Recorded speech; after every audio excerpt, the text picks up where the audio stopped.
जय जगन्नाथ श्रोताबंधु कौन सी कार्य करने बाहर को जावा पूर्वर निश्चित भाव में आपण मैंने करंतु ही काम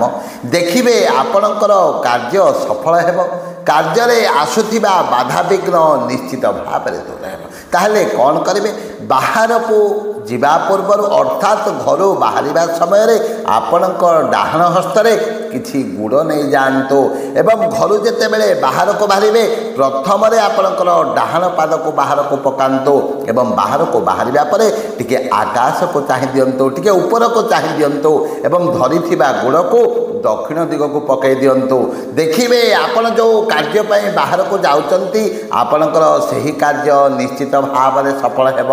कार्य आसुथिबा बाधा विघ्न निश्चित भाव में दूर हेब तेणु शुभ मंगल कार्य बाहर को जीवा पूर्वर निश्चित भाव में आपण माने ही काम करंतु। जय जगन्नाथ।